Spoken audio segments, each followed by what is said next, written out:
Hi, thank you for stopping by my channel. My name is Holly and I am super excited to share this video with you. I made these fall tumblers with a matching coaster set and they turned out better than I thought they would, and I'm super excited to show you what I learned along the way and what to do and what not to do, and all the supplies and everything I use will be linked below, of course. Let's go ahead and get started. To prep my tumbler, all I did was sanded it. No spray paint needed or anything like that. So I just sanded it. I sprayed it down with rubbing alcohol, wiped it dry, and then I'm applying Helios glitter glue right over the top. I am going to dry it until it is tacky to the touch, almost like tack it. This has been my favorite glitter glue to use since I got it, and I can't stop using it. It's so great for so many things. Has really good adhesion, really good coverage, and I rarely have to put two coats on. For this tumbler specifically, because it has a stainless steel base, I did apply two coats of the glitter glue and the glitter. This is Morticia's Rose glitter from the Glitter Guy. It is beautiful. It's purple with like a blackish color shift. Really pretty, really high sparkle. So this is what I'm using to prep my tumbler to get it ready for the first coat of epoxy. I'm just gonna spray paint with clear gloss right over the top of it when I'm done with my second application of glitter. And then after that clear spray paint dries, I'm gonna go in with my first coat of epoxy. I found these words in Cricut Design Space. It just had autumn. It had a 5 different color autumn with the word vibes, but I didn't want all of the autumns. I just wanted like 3, which actually was still too many. So if I had to do it again, I would probably find just a different image to put on this tumbler, but I chose this one, but I needed to curve the words. So I actually wound up typing my own words anyway, because I wasn't able to curve the words that were in a file that was already pre-made. So I went ahead and typed my own words, curved those. I did a 0.04 offset, and then I did a negative 0.04 offset because I was going to have some vinyl on the inside of the word and vinyl on the outside, and I wound up not even using the negative offset anyway. So the end result, you're just going to see the 0.04 offset. I definitely could have been a little more gentle when I was peeling off the stencil vinyl. I just kind of slopped it on there carelessly, so then I had some cleanup work to do after. So I'm just taking my pen, poking it under the vinyl, lifting it up just a little bit to straighten out those little vinyl pieces that got a little wonky. And then I am ready to use some spray paint to add some fall color to it. I am spritzing a brown called Warm Caramel and a green called Oregano all around the tumbler, and just like color bursts throughout.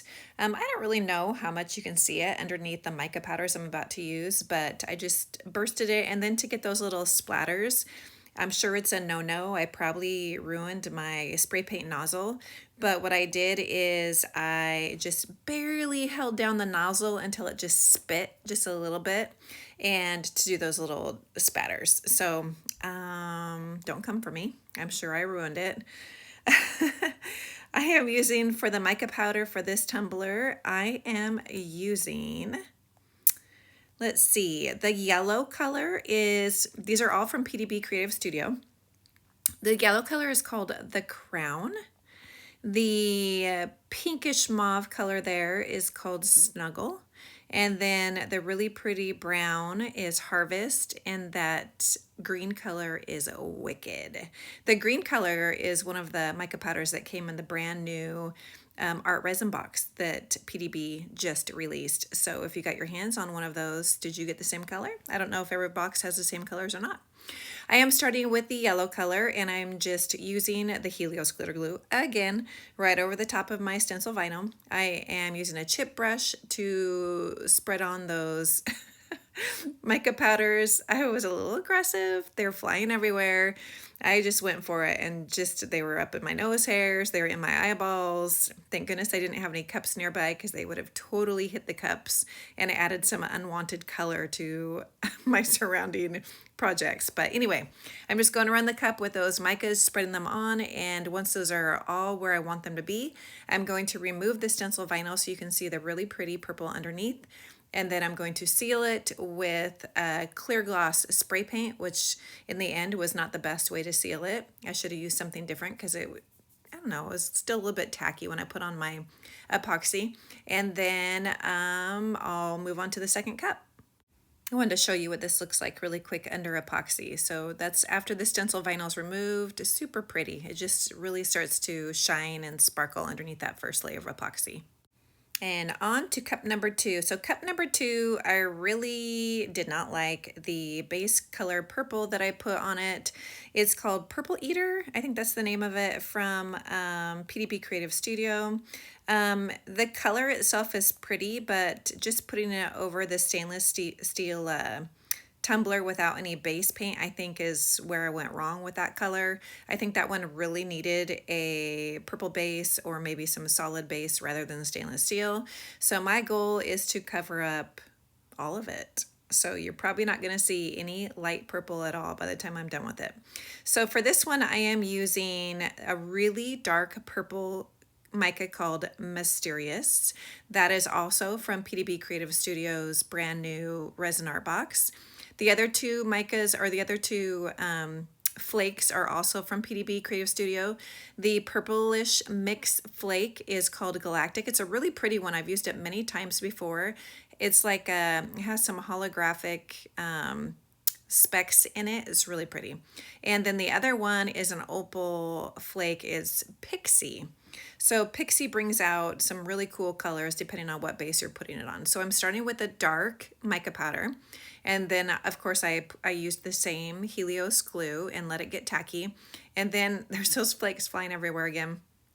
And then I am just roughly rubbing on the flakes throughout the mix of purple until all the tackiness, until I can't feel any more Helios glue underneath the flakes and the mica powder. And then it is going to be ready to spray seal with clear gloss and apply a coat of epoxy. So here I felt like I didn't have enough flakes, so I waited until it dried, and then I put some more Helios glue, and then I'm just adding some more flakes around the tumbler. And here is what that looks like under the first layer of epoxy. Super pretty. You can see all the different dimensions and sparkles. This one looks really cool. Okay, so while those two tumblers are spinning and curing, I am going to go in with a purple spray paint. It's a purple gloss spray paint to this wood. I don't usually use things that are made out of wood. So this, I probably should have sealed better because I know the wood is porous. My epoxy did repel off of this a couple times, even with the spray paint on it. So I had some extra sanding I had to do along the process of creating this. This is going to be a coaster holder. So it was fun to make, and definitely I learned what to do and what not to do. But what not to do is definitely don't rush the process. Make sure you take your time and seal. Now all I'm doing is applying, so I did the glitter glue just like I did the tumblers, and I'm applying that same Maleficent Rose glitter, and I'm also applying it to the 6 coasters. Now after these get all the epoxy on them and the glitter and everything, I don't know if the 6 coasters will actually fit inside the holder. I might have to pull one out, so it might be a 5 coaster set, which is fine. But if you want 6 coasters in there, you might have to think of something else, maybe to not make it so thick. I just cleaned up the edges just a teensy bit and popped the bubbles with a torch, and I let those sit just as they were overnight. And now I'm applying epoxy to the holder, and so you can see how I tried to avoid putting epoxy up over the rim, which is what I said. I wish I just would have went right up over the rim, because now I have more, there's like a little edge there now that I have to get the epoxy to push up over the top of it to coat the top rim for my following coats. But anyway, so I just took it off the turner, held it while I applied the epoxy, and then put it back on the turner and used a torch to pop the bubbles. Okay, so the next day, these coasters are ready to give a little sanding to, so I sanded around the sides and a little bit on top, and I put layers of masking tape on the bottom. Now I'm just cutting off the excess tape that is hanging out over the circle. I just want the masking tape to be on the very bottom circle face, so that when the epoxy pours over the top of it, there won't be any spillage falling onto the bottom of the coaster. I don't mind if it gets on the sides. To be able to hold on to these coasters while I work with them with the glue and the glitter, I just wrapped a piece of tape around itself and then used it as like a little finger holder, almost like a phone, you know, what are those little phone gadget things that you could hold on to? Loop, a phone loop. And so I'm just using that to poke my finger in so that I can secure each coaster as I put the glue on. And then I'm going to add the exact same colors to these coasters as I did the tumbler that said autumn, autumn, autumn vibes. So I'm just using the two flakes, the Pixie Galactic, and then the mysterious purple mica. Last night before I walked away from this project, I made sure that I elevated those coasters on top of cups, and then I mixed some epoxy, dribbled it in the middle, let it flow naturally, and then helped it out with my gloved hand and until all the sides were coated. So this is what it looks like the very next morning. So I'm just going to peel off all the tape from the bottom, and then these will be ready to sand and touch up the bottoms, and then I'm going to put a felt circle on the bottoms of each of them, just so that when somebody puts it, well, they're going to be mine, but when I put it on my table, they won't scratch any surface that I'm putting them on. For the outline letters on the 12-ounce Modern Curve tumbler, I decided to go ahead and grab this vinyl right here that is color shifting. So it goes from like an orangey, it has like fall color shift in it. So it's orangey purplish, and it looks really neat on the base of that tumbler. So I'm going to use this for the outline of the letters, that 0.04 offset that I made. And I'm also going to add a couple leaves to this, and then I'm going to finish this tumbler off with some more of those flakes, the Pixie flakes, the what was the other flake called? Galactic. I did decide to place these outline letters on one by one because I didn't want to take a chance on them being off when I applied the whole sheet, because they are cut on a curve and I just didn't want to mess with that and have to redo it. So I just took the extra time. I was sitting and watching Hocus Pocus 2. I had all the time in the world, so I just did it one at a time, no big deal. After my vinyls were applied, I went ahead and added some more Helios glue, just dabbed it sporadically just in little small areas around the tumbler, and I'm going to use this to kind of give a sort of not weathered, but rustic look to it. So I'm adding more of the Chameleon flakes as well as the Pixie flakes around the tumbler. I didn't use the mysterious dark purple. I think, is that called mysterious? Yeah, I didn't use the dark purple this time, just the flakes around the tumbler, and then it looks so pretty. I think this might be my favorite fall tumbler that I've made so far. These colors all came together so nicely, and I couldn't be more pleased. So this is the final step before I add the last coat of epoxy and finish this tumbler up. So for the coaster holder, I'm going to make it resemble the tumbler that I just made, the 12-ounce tumbler. So I'm going to add all those same mica powders. I'm putting the stencil that says autumn on there first. I'm going to add the mica powders, and then I'm also going to add the Pixie flakes and the Chameleon flakes, and then this will be ready to seal and put another coat of epoxy on top of. And I didn't show all of this because it's the exact same process. So I applied the flakes and the micas with the Helios glue, and then I'm going to peel off the vinyl stencil sheet, and then it'll be ready to seal and put epoxy over the top of. The saying for this tumbler, I don't 100% love, I just like. So it's falling for autumn, it works, it's fine. I like the way it sits vertically, I like the color of the vinyl that I chose. I just wasn't too crazy about the leaves that I put around the back. I thought it needed something a little more. So maybe I'll do a water slide over the top of it later, but for now, I'm gonna call it good. So it has the vertical falling for autumn, and then it's gonna have about 5 leaves going around the back side, and then this one will also be ready for epoxy. This vinyl that I'm applying to the coaster holder is very hard to weed when it's not already applied to the object. So I'm gonna go ahead and apply it first, then pick out those little teeny sections in the little loops for the letters, and then place the leaves around the coaster holder just like I did the other 2 tumblers, and then I'm going to cross my fingers that after I apply quick coat to seal all the vinyl in and let it dry, that my epoxy does not repel again. If my epoxy repels again, I'm going to have to resand it, and I'm gonna be frustrated. So fingers crossed. I am applying a fairly generous coat of Quick Coat, and I'm gonna let it sit for about an hour before I mix the epoxy and apply it.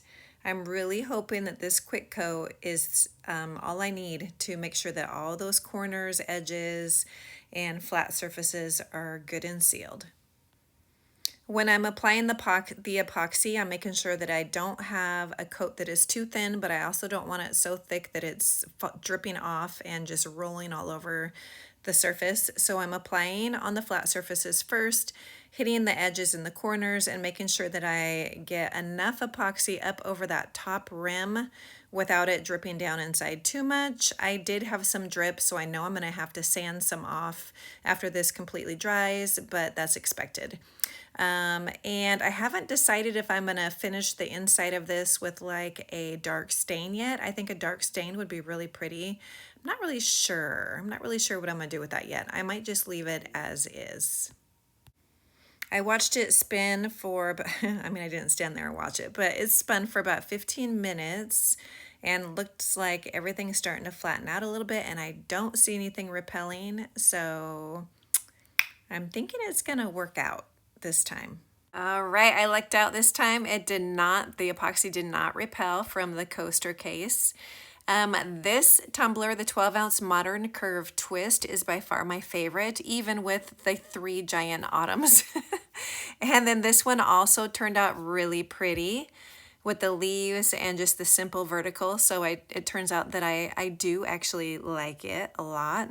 And then the coasters, I am waiting on the felt to come from Amazon. It should arrive tomorrow. So I'm not going to be including that in this video, but what I'm going to do is on the back side of those coasters, I'm going to stain that wood a dark color, and then I'm going to put probably I don't know, I'm going to pick the closest color felt that I can find to make it blend with everything. And I'm also going to stain the inside of this coaster holder. So that'll all be done, you know, after the fact. But it should be really easy. I'm just going to cut the felt. It has an adhesive backing. I'm just going to cut the felt with my Cricut machine and stick it right onto the back of those coasters. And then on the bottom of the coaster holder, I'm also going to have felt on the bottom as well. So there it is. They turned out super cute. Thank you so much for watching. I hope you enjoyed this video. Please leave any questions and comments below. And as always, I will link all my supplies in the description box.